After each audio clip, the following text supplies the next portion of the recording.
IBA. We are always so excited to have this new parent meeting because some of you I haven't ever met before, some of you I have, but it's a great day to get to know each other and help you figure out what IBA is all about. I know some of you reading the emails have replied like, I have no idea what this is saying, because it's like a different language. It's like, it's not like joining a cult, I'm not going to say that, but it's its own world. Ballroom is its own world. I'm a convert to ballroom by marriage, so I had to learn. I had the same learning curve, I tell people. It was a good choice. I was a jazz tap balleter before, and foxtrot's so much easier than tap. It was a good choice for growing older. Most of you, I think, are preteens, and we have a few other scattered ages here, so I'll try and address. It'll be mainly a lot of preteen and new stuff, but we'll talk about juniors and senior teams too. IBA, I'm just going to give you super brief history. We moved here. I grew up in Idaho in Burley. Sean grew up in the Navy, so he lived all over the country. We met and married at BYU Provo and went out and worked in his major. He wasn't a dance major, but we worked in Illinois. And we got a call one day asking if he'd be interested in running the ballroom program at Rick's College. And I said yes. He would, of course, be interested in that. So we came back to Idaho, and we had one friend that ran a youth team. And we went to their house one day and saw his garage full of costumes. And I said to Sean, we will never run a youth program. I was like, I am never. We are not going down that road. And then a lady in Idaho Falls who had a little program got ill that year, and she asked Sean to finish the year for him. And the kids loved him, of course, and they asked him to do it one more year. I said, okay, 1 year, one team. Now we're done. Well, that was 22 years ago. And here we are, and right now my garage is so full of costumes, nothing else fits in it. So, karma is a funny thing.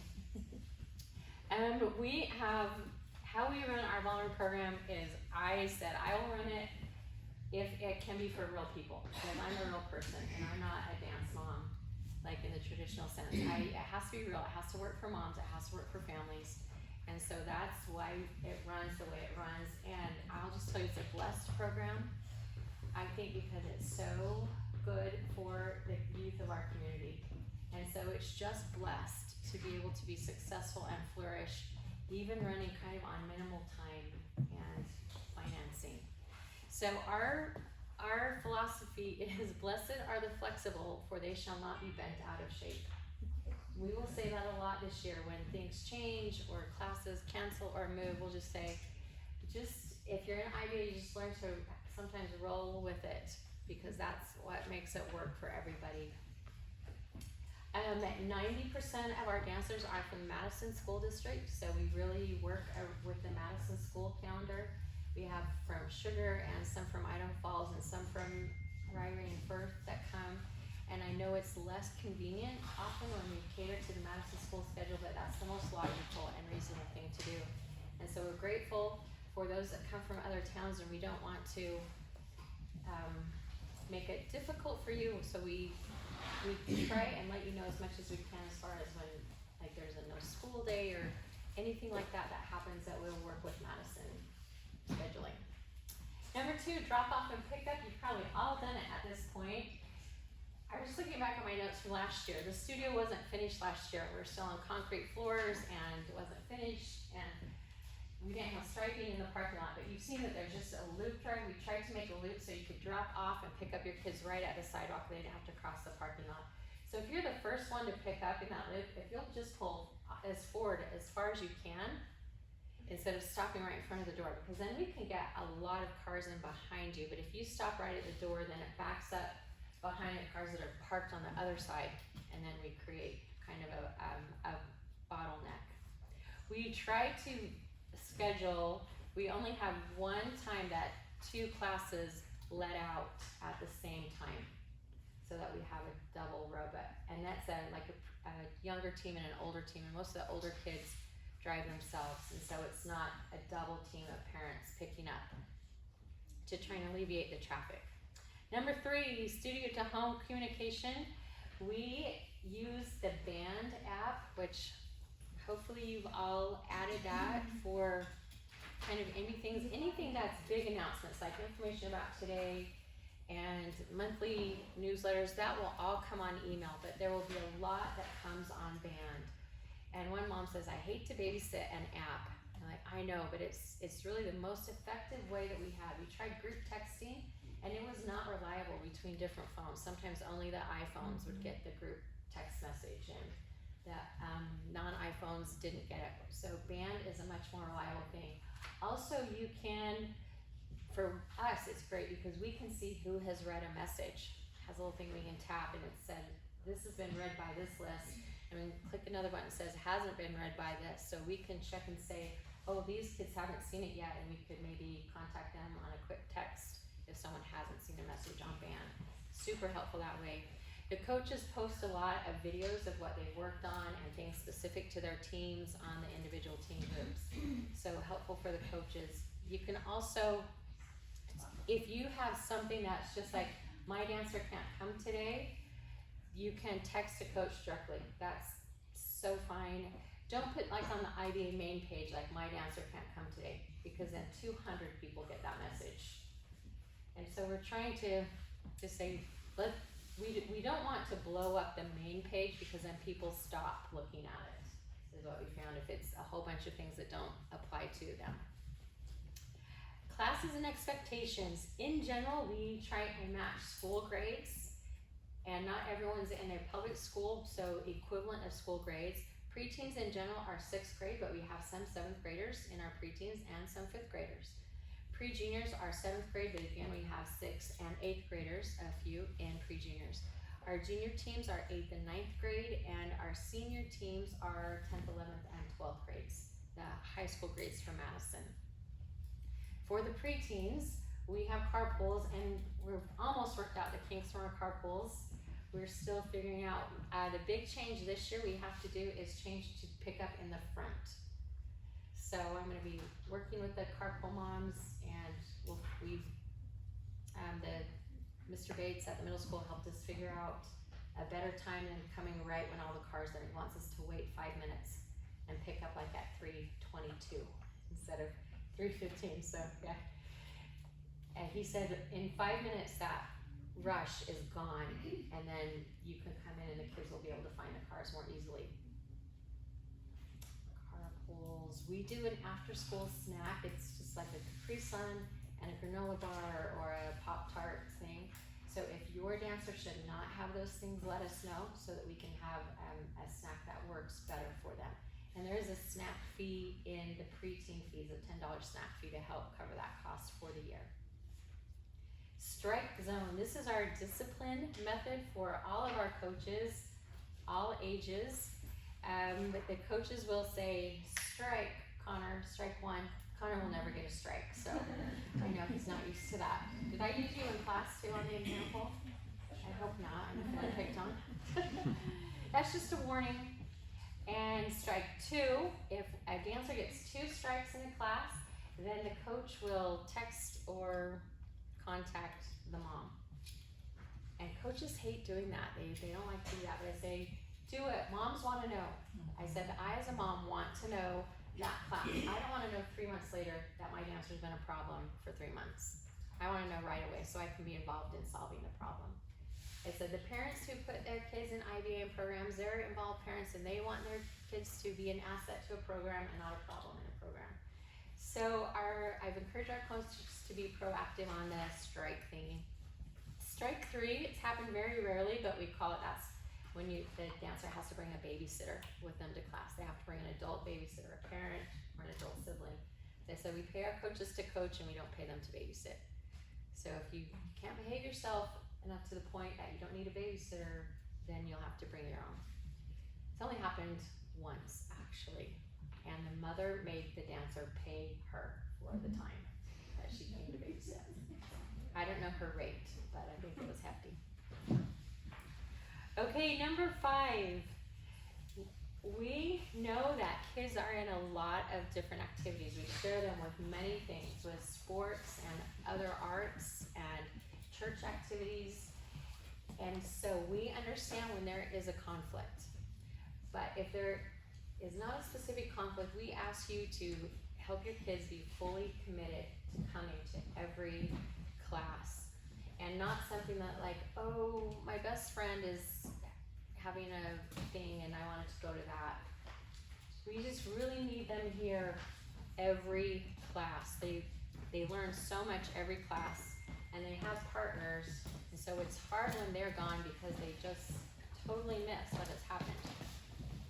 If they are not feeling good, but it's something that they could come sit and watch, we say, come sit and watch. You know, if they've gotten a turn their ankle or have a headache or something, like, come sit and watch, because you can learn a lot just mentally absorbing it rather than not being here at all. If they're ill with something that is infectious, of course, you know, don't send them, but otherwise we hope that you will just have them come every week to class. Number 6, the big thing we're doing today is the orders and sizing. We try for these ages, for preteen ages, we try and have enough gear here that you can just get what you need here for shirts, and girls need to try on shoes. Boys don't need shoes until their junior age. And I want to show you what the different shoes are so you know what you'll be looking at. For preteen ages, the girls wear a 1.2 inch heel. We just start on a small heel with preteens and they look like that. And there's one of these shoes in every size. If your dancer needs a narrow or a wider size, we can special order those sizes. So, you know, they try it on and we determine it's the right length. We can make the width look right, fit right.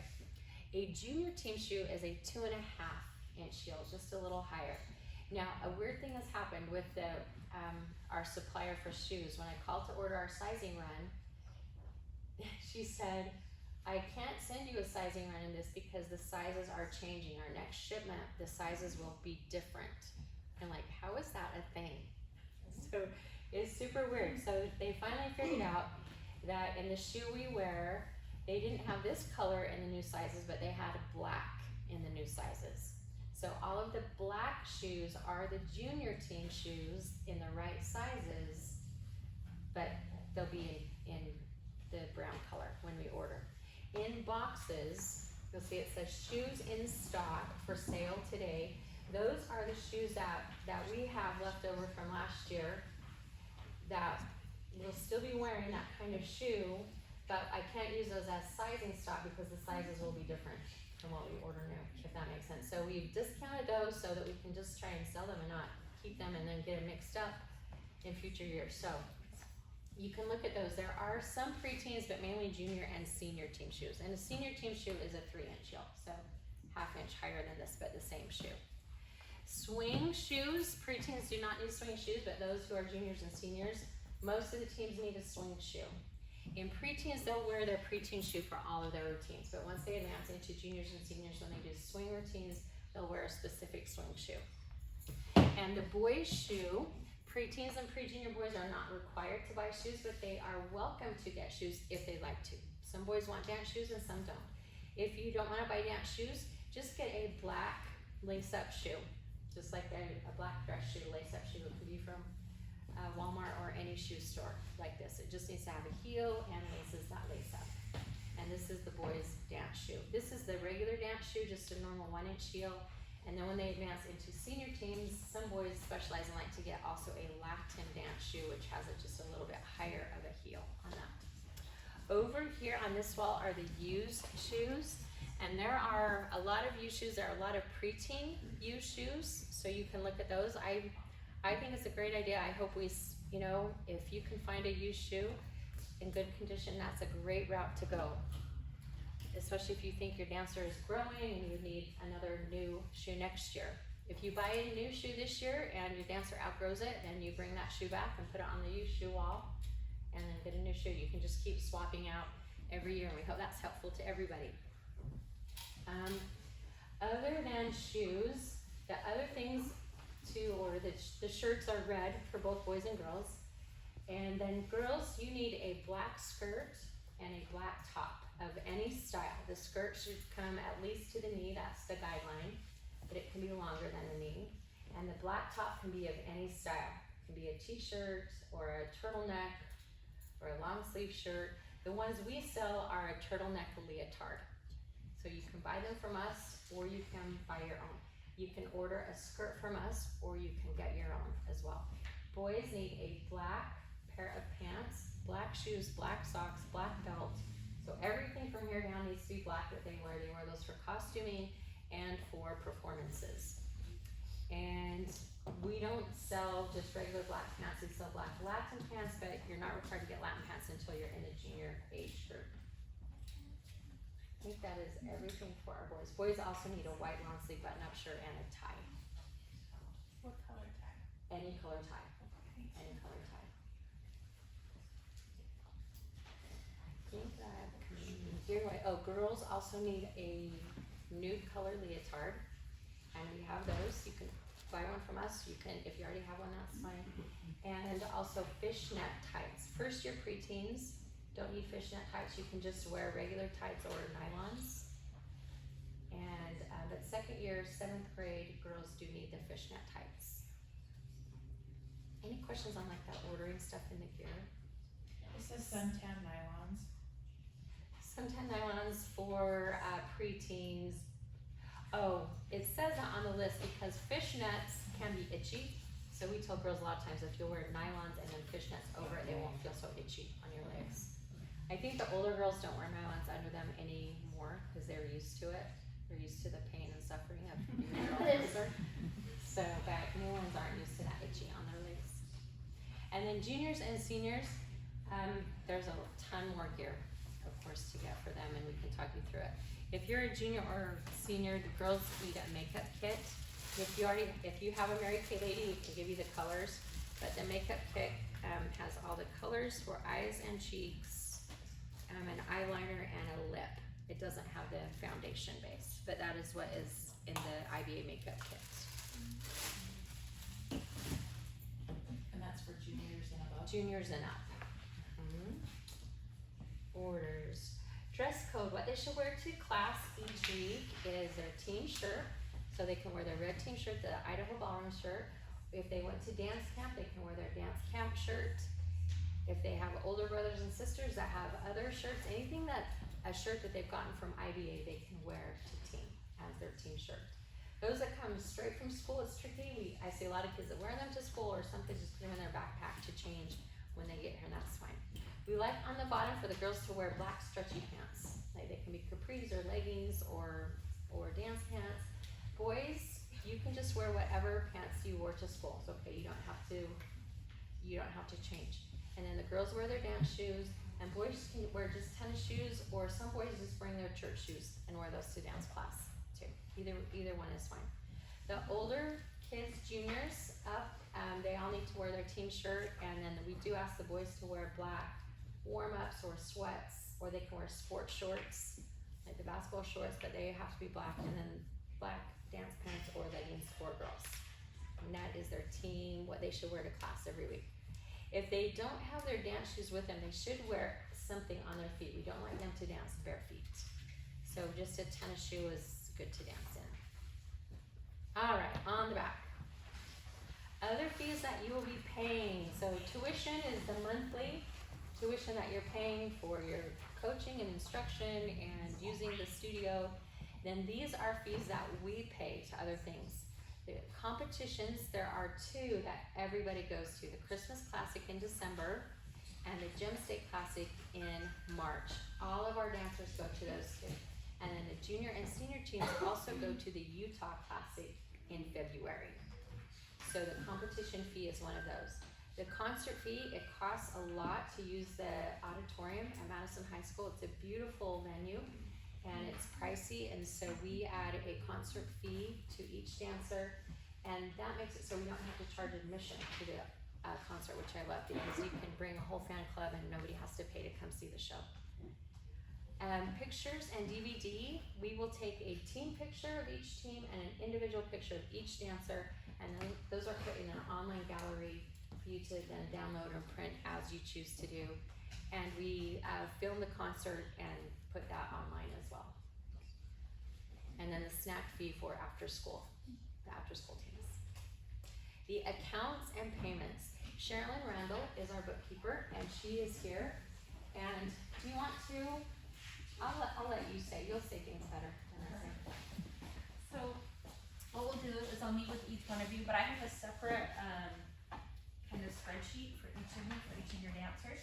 So it has the detail of all the fees that Janie just talked about, and then it has a total. We do a discount only on tuition, so if you pay everything up front, you get a 10% discount on your tuition, so that's, on here. And then, if you wanna do monthly, that's also on here, so you know what you're gonna do. If you're gonna do monthly, you have to fill out. This one is for, if you're not with Beehive, we do need a voided check. And then this form is if you're with Beehive, then we don't need the voided check, and we can just do a monthly withdrawal. You have to either do one of the three options, which is pay for it all up front, or you go into the 2 different ways to do the monthly withdrawal. But we're not accepting checks or anything like that for you to come. We have to have a withdrawal. It's so much smoother on my end and on your guys' end, because it just is taken out on the 10th or the 25th of each month. And then I don't have to try to track you down and get a check. You don't have to try to come find me. So it just works really nice if you want to go with the monthly option. If you do the monthly option, there isn't the discount of paying up front. So it's kind of up to you. If you do a credit card charge, we can either do Venmo, which doesn't charge a fee, but if you do your credit card, there is a 3% transaction fee that we have. And so I'll just meet with each one of you one-on-one, and we'll kind of go over that. It goes really quickly. If you're wanting to do the bank, it's really handy if you guys have this pre-filled out before you come up to me, because then it'll go a lot faster. You guys have any questions, or? You could probably tell this is from years of doing this, getting it here, and I hope you can appreciate the hours of preparation that it takes. That she has an account prepared for every single dancer with everything. If you are in scholarships or trades, she has that figured into your account. I will say, if you're a scholarship or a trade, normally I send you an email and say, you've received a scholarship or a trade, and I haven't done those yet. But if you requested that on your registration, that should be reflected on your account. What's a trade? A trade is like if you are doing something else, like sewing moms, we trade them for things. And if anyone would like to inquire about being a sewing mom, Candy McFadden's our head seamstress. We fit every costume to every dancer. So that is, I can't even count how many costumes that is. So we could use more sewing moms in our pool now. That would be help fitting and altering the costumes, which are, side seams and hems and fitting, things like that. Wouldn't be constructing new costumes. So we're hoping to build up our pool. We've lost some seamstresses through graduation now, and so we need to build back up our pool. So if you're interested in that, I put you in touch with Candy, and she can visit with you about becoming a fitting and altering sewing mom. Okay, next is we got all payment stuff. Tech class and private lessons. A lot of you have already enrolled in tech class. We meet as teams only once a week. I think we're the only program that I know of in all of ballroomdom that meets only once a week with their teams. And we do that because kids are busy in other activities, and we try and make this fit in. So there's only so much that we can accomplish. They learn their team routines to perform.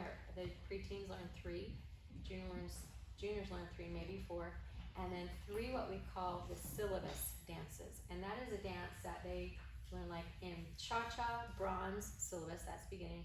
There are 10 steps in cha-cha bronze syllabus, and they will learn cha-cha and waltz and swing in their teen class. But there are 19 ballroom competitive dances.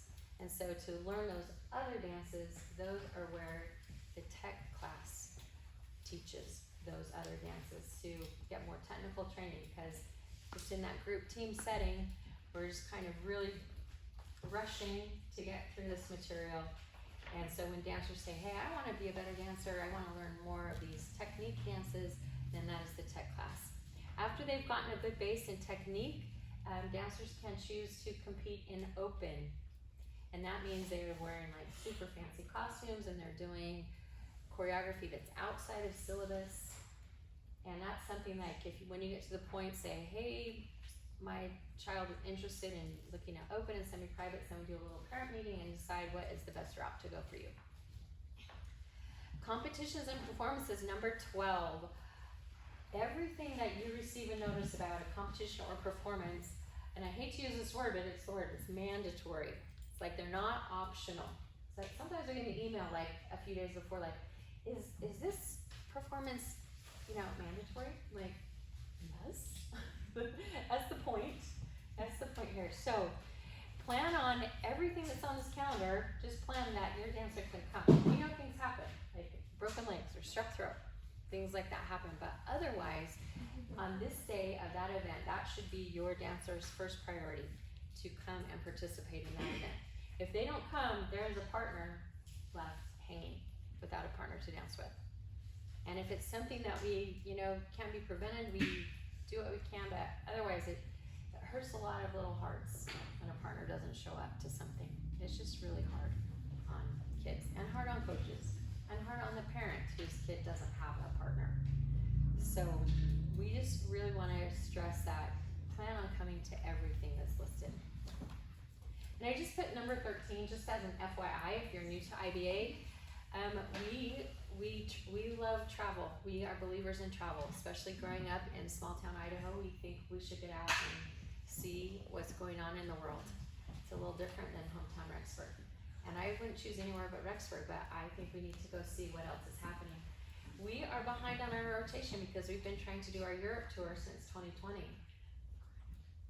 We're now skipped back, like cancel because of everything that's been going on in the world. So next summer is our next Europe trip.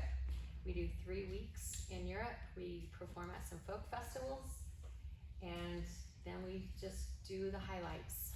And figure if you're gonna go once here in your life, let's get as much done as we can in 3 weeks. So we hit all of the highlights that we can in those 3 weeks. It's for 9th through 12th graders, dancers. The next rotation we do, the other travel, summer travel, is California, and I love this one because it's a family one. It's like bring your whole family. If you're thinking about let's do a summer trip and you're like, hey, IBA is going in 24, let's go with IBA to California. Because you can do our little IBA days, you can come early, stay longer, and it's a great mix. I love doing it with our kids when they're growing up because they could do a little bit with the family and then they could do with friends. Finally had to say, okay, you have to be with the family at least 3 hours in the morning. Because we realized we went one year and we didn't end up with a single picture of one of our daughters. She's like, why are there no pictures of me? And I'm like, because you were never with us. So, but it's a fun thing, and we perform at Disney and Universal and at medieval times, and we go see the beach and things like that. Very fun trip. And then we have usually a summer off in between that break. We're way off on our rotation because of the pandemic, and so everything's like, we haven't done a trip since 17, 18. We do 18? Yeah, we did California in 18. We haven't been since 18. And then the calendar. I'm not gonna talk about everything, but just a few things. November 5th, Dancing with the Stars is just the high school teams that perform in that. So we ask you to come support that, but your younger dancers are not in it. December 3rd is the first competition, and it is listed as all day, but your dancer would be there for 3 hours. It's split by ages, so each age group is there for about 3 hours. The older kids are in the morning, junior kids are middle, and preteens are about like 3 to 6 p.m. in the afternoon. Hey, really quickly, it said that November 5th and December 3rd has an S by it. Saturday, Saturday. so you know that which day of the week that is. January 22nd, East Idaho Ballroom Concert. That's all of the teams that are in our area. Yeah. It's the 21st, not the 22nd. Oh, correct that. You will learn that I need a clerical assistant because the dates will always be maybe one day off. So Saturday, if that's I probably looked at this year's calendar. I was just putting them all in and I realized I had already done it. I was like, sweet. That was Yes, probably the 22, the 20 years. So in 23, it's probably January 21st. And that is all of the teams that will be, all of our dancers will be in that show. Then March 23rd and 24th and 25th, I left off a day down to Gem State Classic. Preteens are all on Thursday. So preteens will miss a whole day of school on Thursday. And juniors are in the afternoon on Thursday. So they could do half day of school. I'm sure they wouldn't want to. So the juniors are half day on Thursday and morning on Friday. So really juniors is 2 days of school, and the senior teams are Friday and Saturday. And the little thing, registration thing, it said, I hope you saw the thing, it said, I understand my dancer will miss school sometimes for this, so don't be angry when it comes and say, I can't take my kids out of school, because that's something we need you to understand, that they will miss some school for these events. You keep saying preteen, but what about pre-junior? Is Oh, that that's all together, Okay. yes. Preteen, pre-junior. Preteen or pre-junior, it's technically in the ballroom world, preteen is the actual category, and we created a little pre-junior one so that we could split it into two age groups. But everything that they go to and participate in, pre-juniors will be under the preteen umbrella. Thanks for asking that. We do a show at the middle school, that's now scheduled for April 14th, that's in the afternoon. And then our final concert is April 29th at the high school, the last Saturday of April. And then it starts all over again, summer camp in July, which some of you did. I'm glad you guys have that day out, because that's very helpful in summer, planning summer stuff. It is, and it always, if it works, is the week after the 4th of July week. Just kind of, that's when the junior high is available between their summer camps and things, so that's been a good date for us. We've been able to stay on that date for several years now. Okay, that is everything. How long did that take? Whew. Any other questions? You're welcome to ask a question. Other than that, you can start meeting with Sherilyn. You can start fitting shoes and things. Our checkout will be here. This is Sarah Fisher. She's one of our coaches. Sam is one of our coaches. Sam is my son. Sarah's my daughter-in-law. Not as many of my children are coaching this year, but 2 of them are, so thankfully.